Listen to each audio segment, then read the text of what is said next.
The moment I stepped into that dining room, I already knew I wasn't welcome, even before anyone said a word. My sister Emily looked at me like I had walked in from a past they had carefully erased. My parents sat at the table with that practiced smile people use when they are trying to control a narrative, and my father immediately said, "Let's just hope tonight doesn't turn into a reminder of why we stopped speaking for so long." My mother didn't even look up, as she added, "We built something respectable after you left, Olivia. Don't undo it." Emily let out a soft laugh and said, "She's probably still figuring things out, Mom. Don't be too hard on her." 14 years of silence between us, and the first thing I received wasn't a hug or a question, but a warning that I might ruin the image they had carefully polished without me. Before I continue, if this story speaks to your heart in any way, take a moment to like, subscribe, and leave a comment, not for me, but so I can see where in the world you're watching from today, your city, your country, and even what time it is for you right now, because somehow it makes these stories feel less alone, more human, more real. I'm Olivia Carter. I'm 32 years old, and what happened that night didn't just reopen old wounds. It reshaped everything I thought I understood about my family, and it all began at a dinner I never should have been invited to. I remember standing just inside the doorway, feeling the weight of their silence before I even took my first step forward. Emily was already seated, perfectly composed, stirring her drink as if she had rehearsed this moment, and when she finally looked up, she said, "Wow, you actually came." Not a question, not surprise, just judgment wrapped in familiarity. My father gestured vaguely toward the empty chair at the far end of the table and said, "Sit there, Olivia. Let's not make this complicated." As I walked past them, I noticed how my presence shifted nothing in the room except their tone, as if I was an interruption rather than a person, and my mother whispered to my father, but loud enough for me to hear, "Just don't let her start anything tonight." I sat down quietly, not because I had nothing to say, but because I was trying to understand why the air in this room felt heavier than the 12 years I had spent away from it. Emily leaned back in her chair and said casually, "So, what have you been doing all these years? Still figuring yourself out?" The table laughed lightly. Even my father smiled, that controlled kind of smile that decides who gets dignity and who doesn't. I looked at her for a moment, noticing how easily she had stepped into the role of the successful daughter, the one who stayed, the one who belonged, while I had somehow become the cautionary tale. "I've been working," I said simply, but my mother interrupted before I could finish. "Working is a generous word, Olivia. Let's not pretend it compares to what Emily has achieved." Emily straightened slightly at that, as if receiving approval from a judge she had already won over, and she began talking about her job, her promotion, her importance in a company she clearly wanted everyone to admire her for, and every sentence she spoke was met with nods, with approval, with pride that I was apparently never meant to earn. I stayed quiet, watching them build this version of reality, where I was the contrast, the failure, the absence that made their success feel brighter. Then Emily turned to me again, smiling in that way people smile when they are about to humiliate someone politely, and said, "You probably don't even understand how my company works, do you?" That was the moment something in me shifted, not loudly, not dramatically, just enough for me to notice I was no longer hurt the way they expected me to be. I asked her one simple question about her department, nothing emotional, nothing defensive, just precise, and she laughed like I had confirmed everything she believed about me. "It's fine, Olivia. Not everyone can keep up." My father chuckled under his breath. My mother shook her head like I was disappointing them again, and the room returned to its rhythm of excluding me without needing permission. Emily continued talking about her role, about leadership, about oversight, and I listened carefully, not because I was impressed, but because I recognized the structure she was describing. And when she finished speaking, she leaned back again, confident, comfortable, untouchable in her version of the truth. I looked at her, then at my parents, and I said something so calm it barely felt like a statement, just a fact placed gently on the table. "That's interesting, because I oversee that entire division." The silence that followed wasn't confusion, it was collapse. Emily's smile didn't fade. It stopped halfway. My mother's hand froze mid-motion. My father stopped breathing for a second like the room had changed pressure, and suddenly no one knew where to look or how to continue the story they had built so carefully without me. But what they didn't know, what none of them knew in that moment, was that this was only the surface of something much larger, something they had been blind to for years. And the truth behind why I left in the first place was still buried beneath everything they thought they understood about me. The silence at that dinner table did not come from confusion alone. It came from years of assumptions collapsing all at once. And as I sat there watching Emily's confidence finally flicker for the first time, I realized they were not just reacting to what I said. They were reacting to the fact that they had never once thought I could say it. But what hurt most was not that moment. It was remembering how easily they had trained themselves to see me as less, a pattern that started long before I ever left home. I was not always the stranger at their table. There was a time I sat in the same house, the same rooms, the same silence, learning very early that attention in my family was not shared. It was assigned.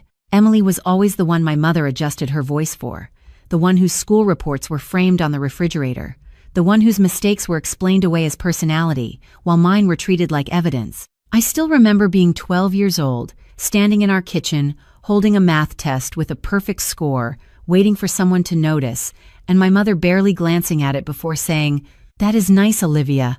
Put it on your desk. Emily needs help with her presentation." Emily was 9 at the time, sitting at the counter coloring something that was already more important than anything I had achieved. My father used to say I was independent, a word that sounded like praise but felt like absence, because independence in our house meant you stopped needing anything from them. I learned quickly that if I wanted attention, I had to fail quietly, and if I succeeded, I had to do it alone. Emily never had to learn that lesson. She was taught the opposite, that everything she did was a reflection of the family, that her success was shared property, that her voice carried weight by default. I remember one Thanksgiving when I was 16. I had been accepted into an early college program, and I waited all night for a moment to tell them, but the conversation stayed locked around Emily's dance recital, her costume, her future, her everything. When I finally mentioned my acceptance, my father nodded once and said, "Good, keep it up," before turning back to ask Emily about her upcoming performance schedule. That was the moment I understood I was not invisible, because I lacked value. I was invisible because I disrupted the image they preferred. After that, I stopped trying to compete for space in conversations and started building a life that did not require their permission. I left home at 18 with a small suitcase and a scholarship offer that my parents called practical enough, and I remember my mother saying as I walked out, "Do not expect us to chase you, Olivia. We already have enough on our plate." Emily hugged me briefly, then whispered, "Don't disappear completely, okay?" But even then it sounded less like concern and more like a request to not complicate her life.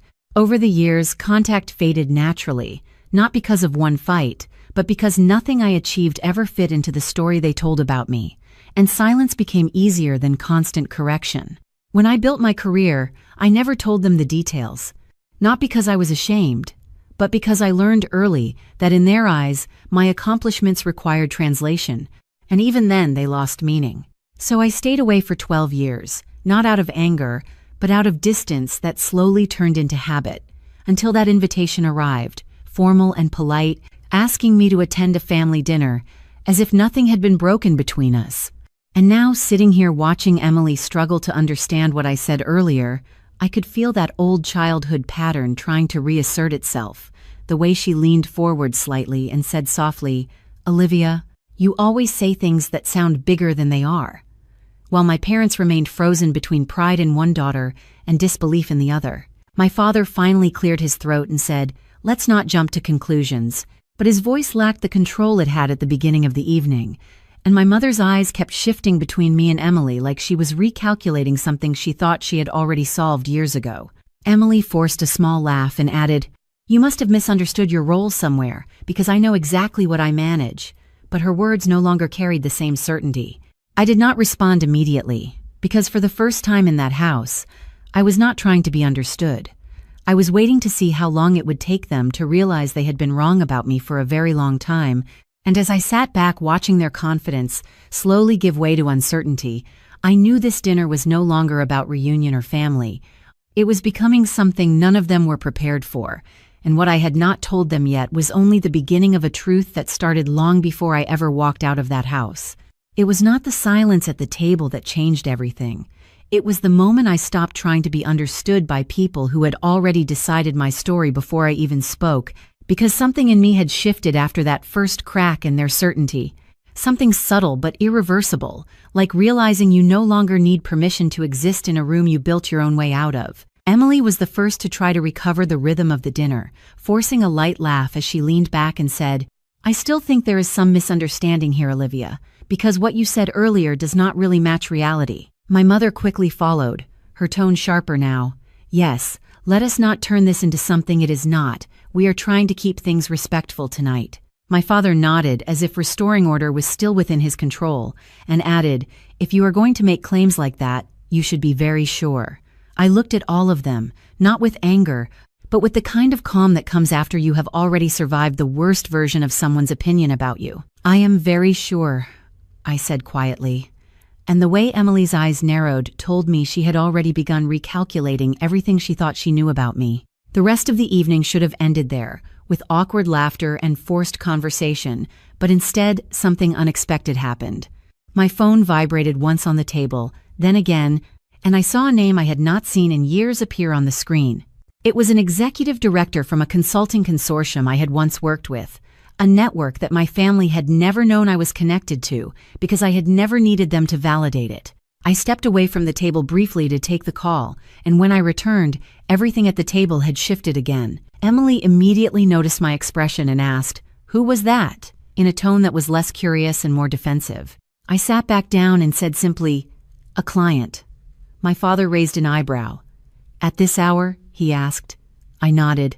"Time zones do not care about dinner." That small sentence was enough to make Emily scoff, but there was uncertainty in it now, not confidence.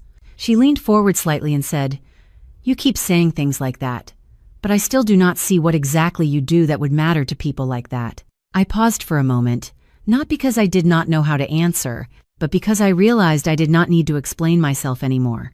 "It matters more than you think," I said, and I could see her frustration rise because I was no longer reacting the way she expected me to. My mother cut in, trying to steer the conversation back into control.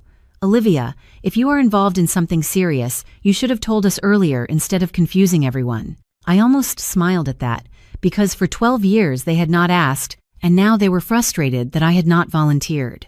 Emily suddenly stood up slightly, gripping her glass, and said, "You are talking like you are important in some global company or something, but you walked away from this family, remember?" That was supposed to be the moment I shrank again, the way I used to when I was younger, but instead I simply looked at her and said, "I did not walk away from the family. I walked away from not being seen." The table went still again, not because it was dramatic, but because it was true in a way none of them could dismiss easily. My father leaned back in his chair, studying me now instead of dismissing me, and my mother stopped mid-breath, like she was trying to decide whether this version of me fit into the story she had been telling herself for years. Emily, however, refused to let go of control, and she said quickly, "Fine, then prove it. If you are really so involved in something important, show us." I did not answer immediately, because in that moment I realized something larger was unfolding, something that was no longer just about family tension, but about how fragile their certainty really was. And as I reached for my phone again, seeing another message arrive from the same executive channel, I understood that whatever they thought they knew about me was about to be tested in a way none of them were ready for, because something was already in motion beyond that dinner table, and the next moment would change the direction of everything that followed.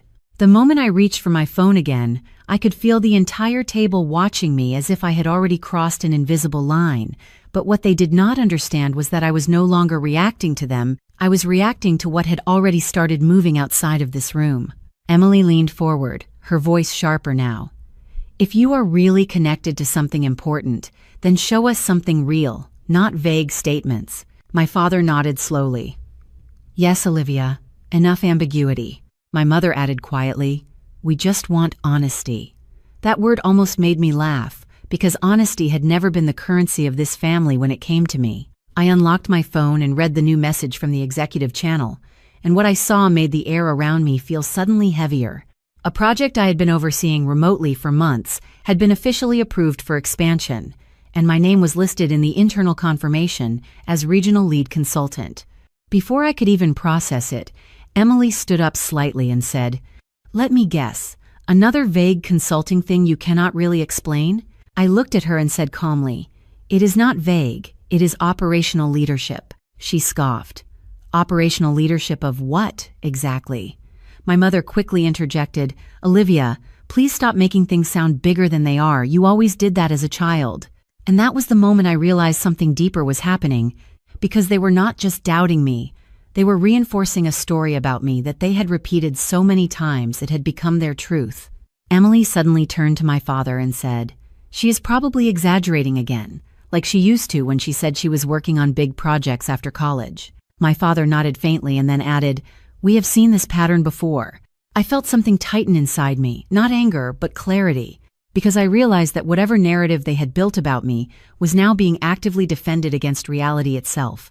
I said nothing for a moment, and that silence made Emily more confident. She leaned back and said, Honestly, Olivia, if you were really involved in something significant, we would have heard about it. That was the exact point where the manipulation shifted from subtle to structured, because my mother immediately followed with, Exactly. People do not just operate at that level without recognition.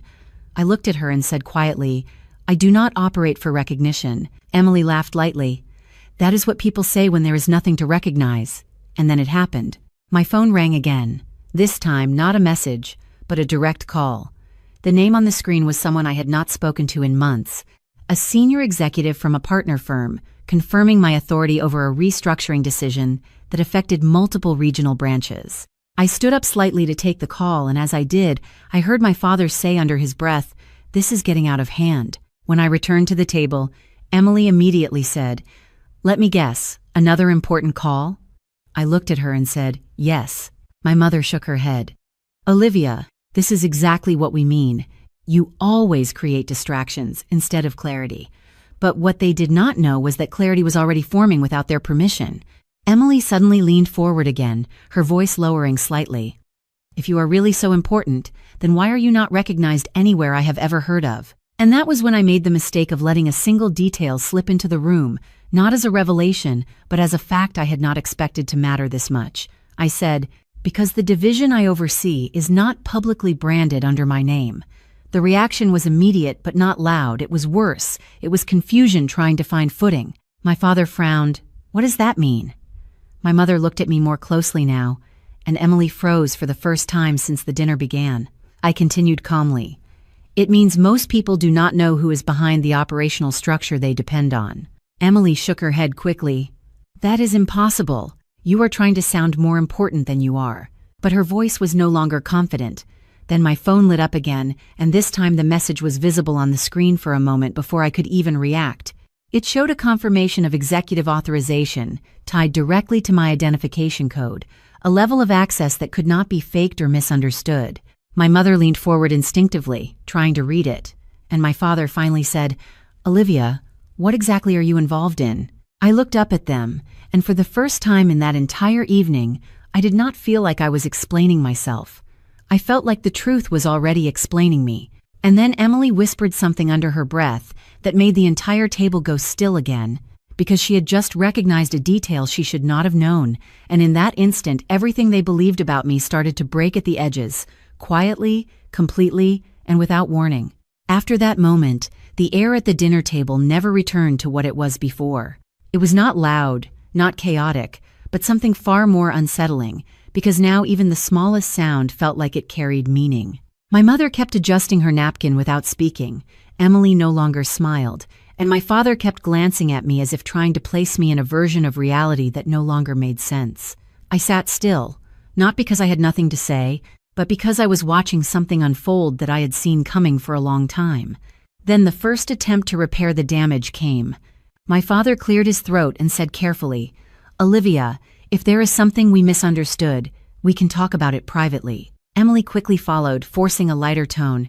Yes, maybe we are all just confused here. No need to make it bigger than it is. My mother nodded. Family misunderstandings happen. We can fix this. But the words felt rehearsed, like they were trying to restore control rather than understand truth. My phone buzzed again on the table. This time it was a voicemail notification, then an email, then another message from a number I had blocked years ago, but which somehow resurfaced through multiple channels. Emily noticed it immediately and said, Why are people still contacting you? I did not answer. The messages continued to stack. A senior partner from one of the firms I had worked with was requesting immediate confirmation on a pending authorization. Another was a personal message asking why I had not responded to a critical restructuring update. My mother leaned slightly forward and said, "Is this work or something else?" I replied calmly, "It is work that does not pause for dinner." Emily scoffed again, but it lacked energy now. Then came the first direct attempt at damage control. My father picked up his phone, typed something quickly, and said, "I think there is a misunderstanding somewhere. I am going to call someone and clarify this." Minutes later, he put the phone down slowly and said nothing, which told me more than any words could. Emily tried again, softer this time. "Olivia, if you are really involved in something important, just explain it normally. Stop making it sound like a mystery." I looked at her and said, "I am not making it sound like anything." That was when the second wave began. My phone rang directly, and I stepped away from the table this time. When I answered, a voice I recognized immediately said, "We need confirmation from you. The entire regional adjustment depends on your authorization." I responded briefly, professionally, and when I returned, Emily was already standing slightly, watching me like I was slipping further out of her control. "Who keeps calling you?" she asked. I said nothing. Then my mother spoke, more urgently now. "Olivia, this is starting to feel inappropriate. People are calling our house energy into question because of you." That sentence landed differently, because it revealed something deeper than concern. It revealed fear of perception. Emily suddenly opened her phone and started typing, then stopped, then tried again.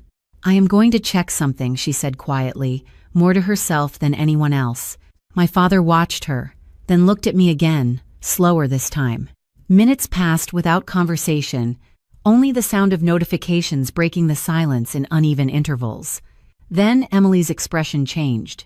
It was small at first, a pause, then a slight tightening of her jaw, then a look I had not seen on her face since we were children, and she realized she had been wrong about something she was certain of. She looked up and said, "That division you mentioned earlier?" and stopped. My mother immediately asked, "What division?" Emily did not answer right away. She looked at me instead, and for the first time all night, there was no confidence left in her tone when she finally said, "It exists." The room went still again, but this time it was different. It was not confusion anymore. It was recognition without understanding. My father leaned forward slightly. "Explain what you mean by that." Emily hesitated, then said, "It is part of a consortium structure. I have seen references to it in industry filings." My mother turned toward me slowly, and I could feel the shift before any words were spoken. Emily's voice dropped even lower. "Olivia, your name is listed in internal governance access logs." That was the moment the room stopped being a family dinner entirely. My father went quiet, my mother's hands froze, and Emily stared at me like she was trying to reconcile two versions of reality that could not exist at the same time. I did not respond immediately because I could feel something closing in, not from them, but from everything outside that room, as if the truth I had carried for years was finally arriving at the surface whether I was ready or not. And in that silence, I realized the attempts to call, to correct, to deny were not going to stop. They were only going to increase, because now they were no longer trying to understand me, they were trying to contain something they had already lost control of, and none of them had realized yet how far that collapse was going to go. The moment Emily said those words, that my name was listed in internal governance access logs, the entire room did not explode. It collapsed inward, quietly, like something heavy finally settling into place after being suspended for too long. My mother's hands slowly left the tablecloth, as if she needed to confirm the room was still real. My father looked at Emily, then at me, then back at Emily again, and said nothing, which was the first time all evening he had nothing left to explain. Emily herself looked unsettled now, her confidence replaced by something sharper and less controlled, like she had opened a door she did not intend to open. "That cannot be right," she said softly, but even she did not sound convinced anymore. My phone lit up again, but I did not pick it up this time. Instead, I just listened as the silence around the table began to change shape. My mother finally spoke, her voice lower than before. "Olivia, if there is something you are involved in that we do not understand, now is the time to be honest." I looked at her and realized something simple and painful. She was not asking to understand me. She was asking to restore her version of me. Emily stood up slightly, pushing her chair back an inch.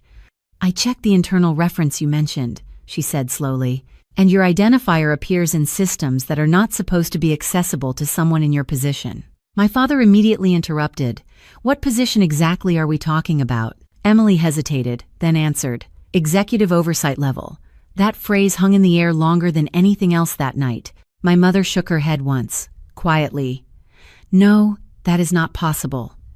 But she did not sound certain anymore. She sounded like she was trying to reject something before it fully arrived. My phone vibrated again, this time continuously, calls stacking one after another. I finally looked at the screen and saw names I recognized from years of work I had never shared with them: confirmations, escalations, requests for immediate direction. Emily noticed my expression and said, "Why are they contacting you directly?" I answered simply, "Because I am the escalation point." My father leaned back slowly in his chair, his face tightening in a way I had never seen before. Not anger, not disbelief, but something closer to recalibration. "Olivia," he said carefully, "what exactly have you been doing all these years?" Before I could answer, Emily's phone rang, and she answered it immediately, her eyes widening slightly as she listened. She did not speak at first, only listened, then said, "Repeat that." The room went completely still as she turned slightly away from the table, her voice dropping. "You are saying she is listed as regional authority across multiple divisions?" She paused again, and I could see her grip tighten on the phone. Then she turned back toward us, and for the first time since I had arrived, she did not look confident or mocking or superior. She looked uncertain. "This is not just internal referencing," she said slowly. "This is active operational control." My mother whispered, "Control over what?" But no one answered her immediately. My father finally stood up halfway, then stopped, as if unsure whether standing would change anything. I stayed seated, not because I was calm, but because I was realizing how far removed I had become from the version of me they still believed existed. Emily sat back down slowly, her voice quieter now. "I thought you were exaggerating earlier," she said, not looking at me. "I thought you were just trying to sound important." I did not respond, because something in me understood that responding was no longer necessary.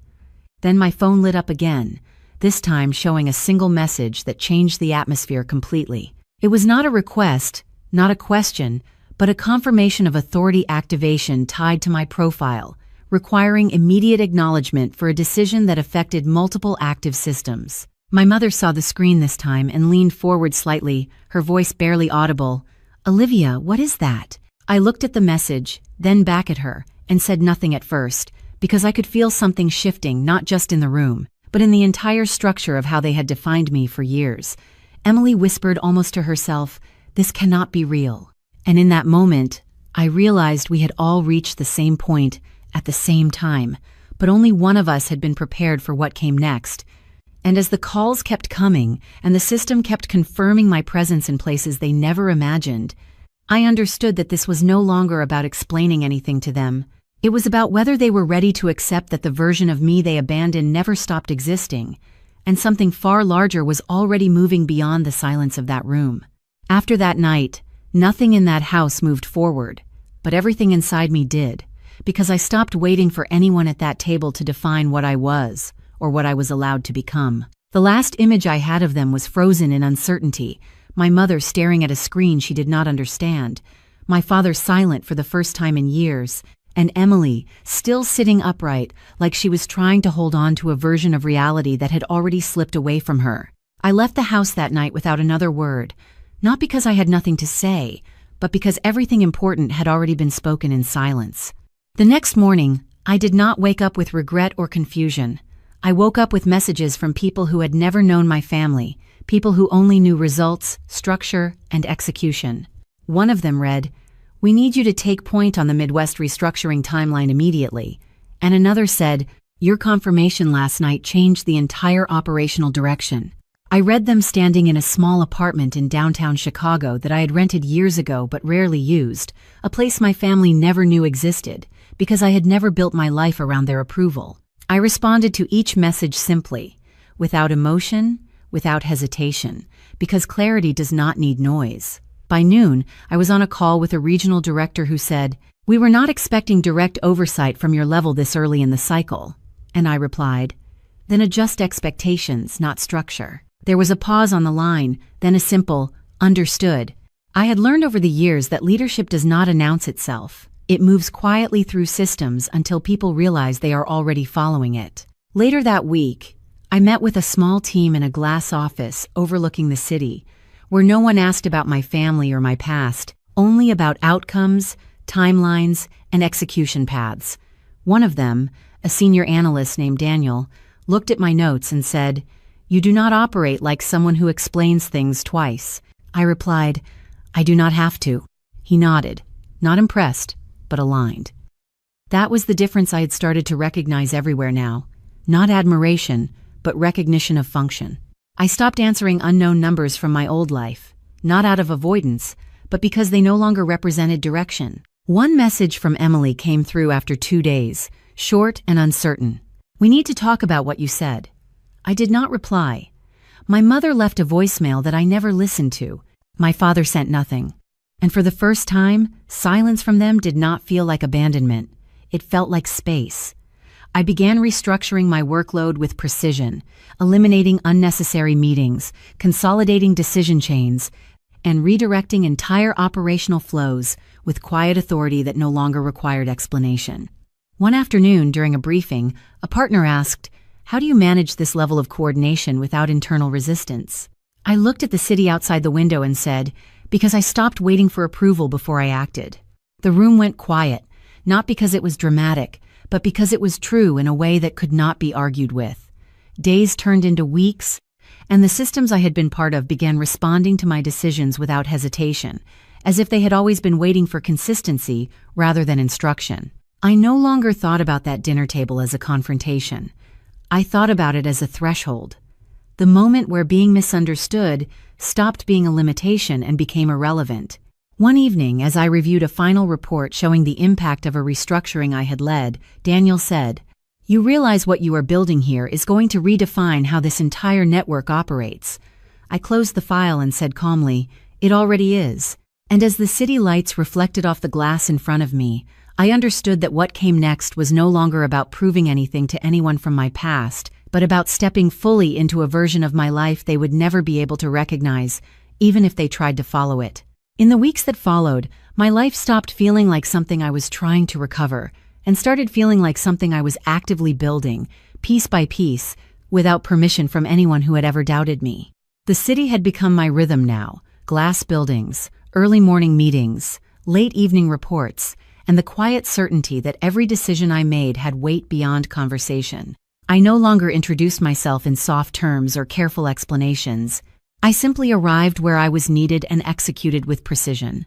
One morning, I stepped into the headquarters building on the 32nd floor, where my name was now listed on the Internal Operations Board as Regional Executive Consultant. I remember pausing for half a second, not because I was surprised, but because I could feel how far that name had traveled from the version of me my family once dismissed at a dinner table. A junior coordinator approached me and said, "Good morning, Miss Carter, your briefing room is ready."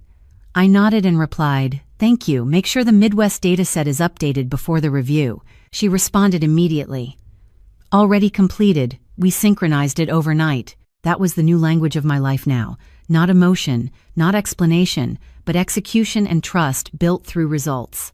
Later that day, I was handed a structured access badge, black border, silver print, my full name and role clearly marked, and for a moment I held it in my hand longer than necessary, not because it was impressive, but because it represented something my younger self never had, a place where my voice did not need to compete to be heard. Daniel, one of the senior analysts I worked closely with, looked at it and said, "It is still strange how quickly the system adapted to your authority level." I clipped the badge onto my blazer and said, "It was never the system that needed to adapt." He smiled slightly, understanding without needing further explanation. Meetings became quieter under my direction, not because people were intimidated, but because decisions came faster when uncertainty was removed. I reviewed restructuring plans across 3 regional divisions, adjusted resource allocation models, and signed off on strategic shifts that would affect thousands of operational outcomes. During one conference call, A director asked, "How do you maintain control across so many moving parts without escalation delays?" I answered simply, "Because I do not wait for permission to understand what already needs to be done." There was a brief silence on the line, followed by, "Understood." Outside the office, I moved differently too, no longer looking over my shoulder at a past I could not change, but forward into systems I could shape. I stopped responding to unfamiliar numbers entirely. One message from my sister appeared again during a late evening review session, the text short, almost fragile. "We saw your name in an internal report. We need to understand what is happening." I read it once, then placed the phone face down and returned to my work without replying. My mother sent a longer message a day later, trying to sound composed. "We may have misjudged some things. Please call us when you can." I did not respond to that either. Not out of anger, but because my life no longer had space for conversations that required me to shrink myself to be understood.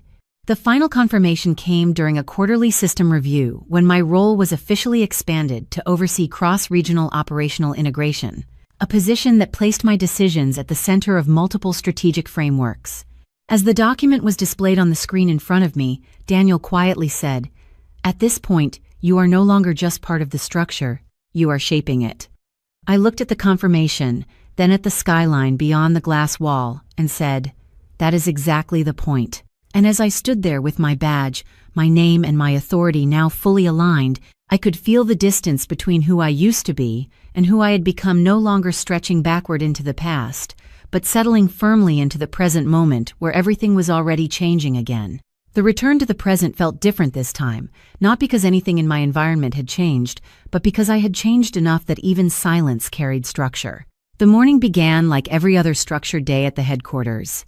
Glass walls reflecting soft daylight, the hum of controlled systems running across multiple regions, and the steady rhythm of people who no longer questioned the stability of decisions being made above them. I was in the 32nd floor briefing suite, reviewing cross-regional integration updates when my assistant stepped in quietly and placed a tablet on the table without speaking at first. I noticed her hesitation before she finally said, "Miss Carter, there are external visitors requesting immediate access to your floor." I did not look up immediately, only asked, "Who authorized the visit?" She paused, then replied, "They referenced internal escalation rights tied to your profile." That sentence alone was enough for me to understand this was not procedural. I finally lifted my eyes and said, "Names." She hesitated again, then added carefully, "Robert Carter, Linda Carter, and Emily Carter." For a moment, the room did not feel smaller, but older, as if time itself had folded in on itself and brought something forward I had already outgrown but not yet faced again. Daniel, who had been reviewing data beside me, looked up slowly and said, "That is not a corporate visit." I replied, "I know." There was no surprise in my voice, only recognition. My assistant continued, "They are currently in the reception level, requesting a meeting under urgent personal clarification status."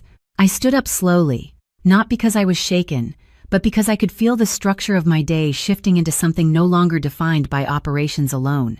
I said, "Hold all external meetings for the next 40 minutes. She nodded and left immediately. Daniel stepped closer and said quietly, "Do you want me to redirect them through legal channels instead?" I shook my head. "No, this does not belong to legal channels yet." That sentence alone created a silence between us that neither of us needed to explain. I walked toward the elevator without rushing, the badge on my blazer reflecting light with every step, my name now something that existed in systems they could verify but not yet fully understand. As the elevator descended to the executive reception level, I could feel something I had not felt during any meeting or briefing. Not fear, not hesitation, but anticipation of collision between two versions of my life that were never meant to occupy the same space again. When the doors opened, I saw them before they saw me. My mother stood closest to the glass wall, hands folded tightly as if she was holding herself together through discipline alone. My father stood slightly behind her, his posture controlled but unfamiliar, like he was entering a building he did not know how to interpret. And Emily stood at the center, arms crossed, eyes scanning everything with a mixture of frustration and disbelief that had not fully settled into understanding. A receptionist tried to speak, but my mother immediately said, "We are here to see Olivia Carter." The way she said my name sounded different now, not dismissive, not instructive, but uncertain. Before the receptionist could respond, I stepped into view from the corridor. The moment Emily saw me, her expression tightened, not with confidence this time, but with resistance, like she was trying to hold on to an explanation she no longer fully believed. My father took a small step forward and said, "Olivia, we need to talk." I did not respond immediately, because I could feel every system I had built on the upper floors continuing to function behind me, indifferent to the emotional weight entering the room below. Emily finally spoke, her voice lower than before. "We were told you are in charge of something significant, and we need to understand what that means." My mother added quickly, "There must be some misunderstanding. This cannot be what it looks like." I looked at all three of them and realized they were not here for confirmation. They were here for correction, as if reality itself was something still negotiable. Daniel had followed quietly and stood a few steps behind me, observing without interference. Emily stepped forward slightly and said, "If this is about work, just explain it clearly so we can understand what is actually going on." I looked at her, then at the glass wall behind her where the city stretched endlessly, and said, "You already saw part of it before you came here." My father frowned. "We saw nothing that makes sense."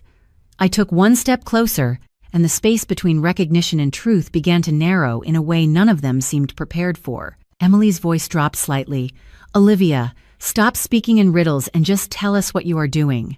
I paused, not because I did not know the answer, but because the answer was already arriving in the form of confirmation alerts vibrating silently on my phone, each one tied to the system they had just walked into without understanding its scale. My mother looked at me again and said quietly, "We just need clarity." And in that moment, I realized the only thing left between them and the truth was the sentence I had not yet spoken, the one that would redefine everything they thought they knew about me, but I did not say it yet, because what happened next was already stepping into the room before any of us were ready to acknowledge it. The moment I stepped fully into the reception space, the air itself felt different, not heavier, but sharper, as if every word spoken here would carry consequences that could not be taken back. My family stood in front of me in a straight line now, not as hosts of a dinner, not as distant relatives, but as people who had finally crossed into a reality they could no longer filter through assumption. My father was the first to speak, his voice controlled but slower than before. "Olivia, we are trying to understand what exactly is happening here." Emily followed immediately, her arms no longer crossed, her posture less certain.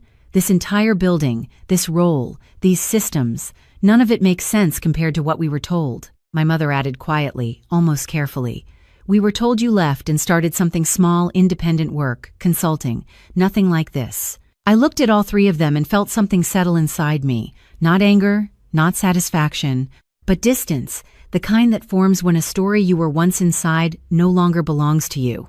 Daniel stood a few steps behind me, silent, observing without interruption. I finally said, "You were not told wrong. You were just told an incomplete version." Emily's eyes tightened slightly. "Incomplete? How?" I answered simply, "Incomplete in scale." My father took a small step forward. "Then explain it clearly." I paused, not because I needed time to think, but because I needed them to hear it without distortion. "For years," I said, "I have been part of the operational structure that manages cross-regional execution systems across multiple divisions. What you saw at that dinner, what you heard, was only one layer of access." My mother shook her head slowly. "That sounds like corporate language designed to confuse people," I replied calmly. "It is not designed to confuse. It is designed to function." Emily suddenly looked at me more directly, her voice lower now. "So you are saying you are not just working under someone, you are actually above the systems we were referencing." I met her gaze and said, "I'm saying I am part of the structure that defines those systems." That sentence did not raise voices, it removed them. My father stopped speaking entirely, his expression shifting from doubt to recalibration.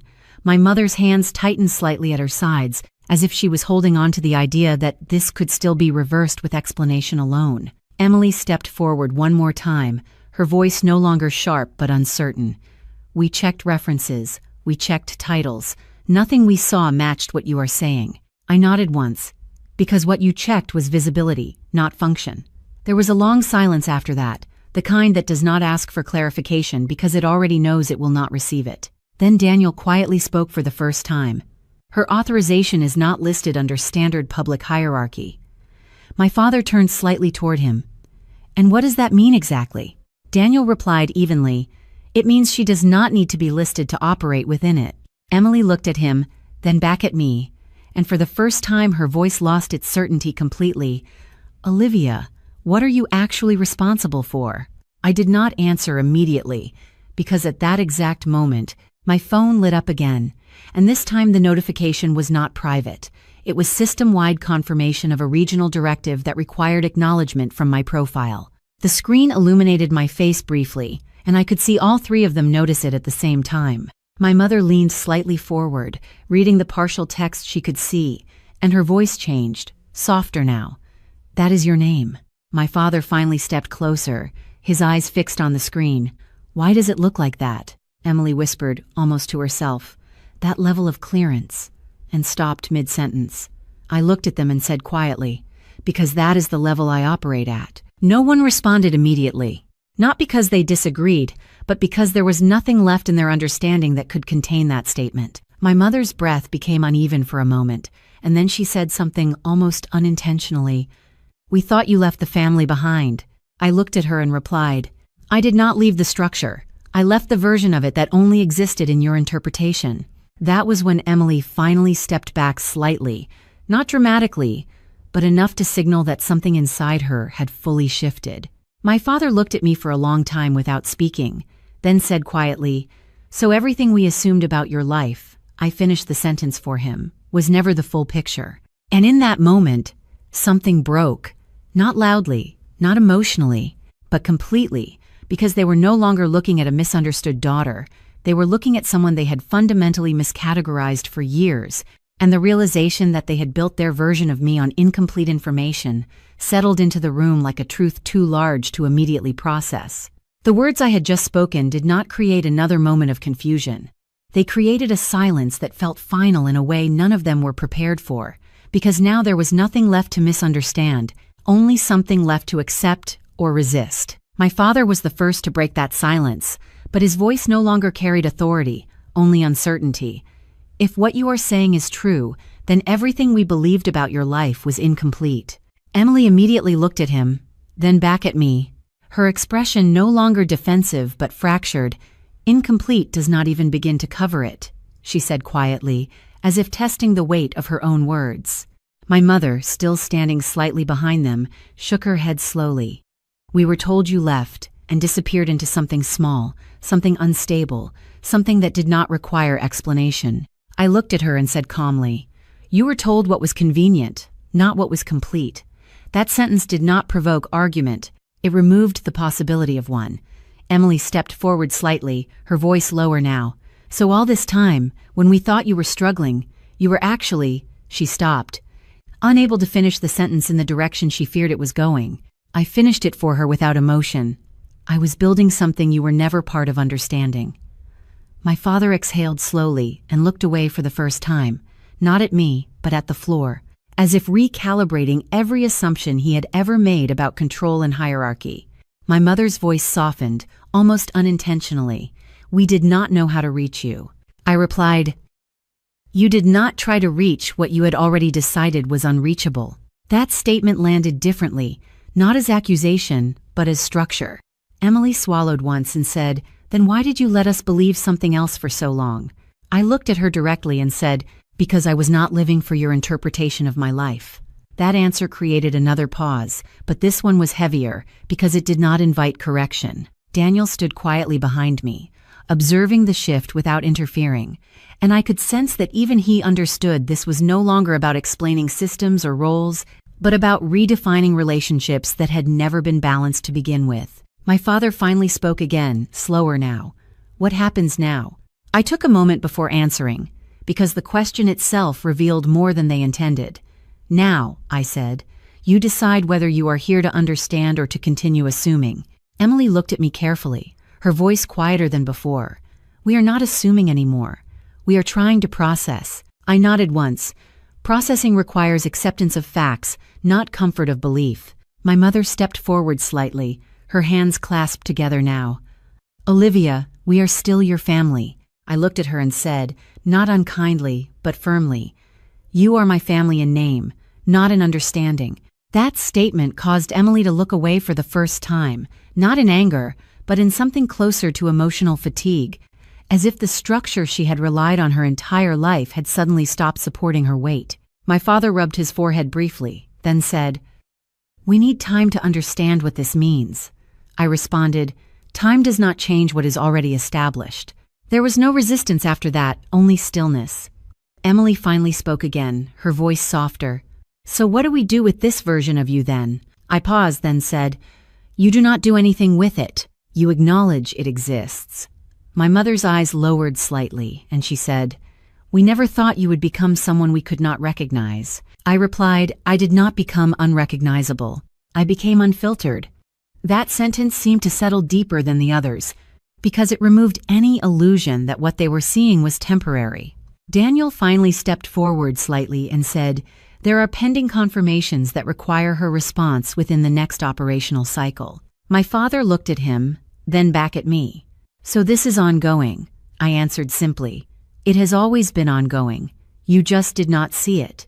Emily shook her head slightly, almost whispering, "This changes everything." I looked at her and said, "It does not change anything that was real. It only changes what you were aware of." My mother's voice trembled slightly now. "Then where does that leave us?" I took a breath, not because I was uncertain, but because I was defining something they had never had to define before. "It leaves you exactly where you are, with the truth finally present, but not controlled." The room did not react after that, because there was nothing left to argue against, only something left to sit with. My father slowly nodded, but it was not agreement, it was acknowledgement of scale. Emily looked at me one last time, her voice almost breaking. "We do not know how to talk to you anymore." I replied, "Then do not talk as if I am still the version you left behind." And as the silence returned again, heavier than before, I could feel that nothing here had resolved, nothing had returned to normal, and nothing was going to move backward from this point, because what they had just learned about me was not an ending. It was the beginning of a reality they were still not fully prepared to face. In the weeks after that final conversation, my life did not return to what it was before, because there was nothing to return to. Instead, it continued forward in a direction that no longer required permission from anyone in my past. The silence from my family did not feel like absence anymore. It felt like distance that had finally become honest. There were no more messages demanding explanations, no more attempts to reinterpret what they had seen, only stillness where expectation used to live. I stayed in the city, continued my work across regional systems, and for the first time in my life, my name existed in spaces without being translated or minimized. Meetings became simpler, decisions cleaner, and every layer of responsibility I carried felt less like pressure and more like alignment. I stopped measuring my days by whether I was understood and started measuring them by whether I was effective, whether I was clear, whether I was free from the need to explain myself twice. One evening, after a long operational review, I stood alone in the glass corridor overlooking the city lights, holding my identification badge between my fingers. It was a simple object, black border, silver lettering, nothing dramatic, but it carried something I had spent years trying to find in other people's approval, proof that I existed in full definition, not partial memory. Daniel walked up beside me quietly and said, "You never responded to them again." I nodded slightly and replied, "There was nothing left to respond to that was not already understood." He looked at me for a moment and said, "Do you ever think about going back?" I paused, watching the city move beneath us, and answered honestly, "I already went back, I just did not stay." That night, I realized something I had never been taught growing up, that healing does not always look like reconciliation. Sometimes it looks like distance that finally stops hurting. My family never reached out again in any meaningful way, and I did not chase their understanding, because understanding is not something you can force from people who benefit from misunderstanding you. What I carried instead was something quieter, a boundary that no longer needed explanation, and a life that no longer required me to reduce myself in order to fit inside someone else's memory of who I should be. If there is one thing I learned from everything that happened, it is that people will define you only as long as you allow their definition to feel more important than your own truth. And the moment you stop negotiating your worth, everything around you begins to rearrange itself accordingly. And if you are listening to this while carrying your own version of being misunderstood, I want you to know something simple, not as advice, but as experience. You do not need to shrink to be loved, and you do not need to be recognized to be real. Sometimes the most powerful moment in your life is not when you are finally seen, but when you finally stop needing to be. Thank you for being here, for listening, for staying through this story until the end, because somewhere in this shared silence, none of us are truly alone. I am Olivia Carter. I am 32 years old, and the core truth I want to leave you with is this. Your value does not increase when others finally understand you. It was always complete, even when they did not see it. And if this story stayed with you, there are more waiting in the playlist. Stories of silence, truth, and quiet transformation that might speak to you in ways you do not expect. You may find yourself in the next one, or the one after that, and when you do, you will know you were never watching alone.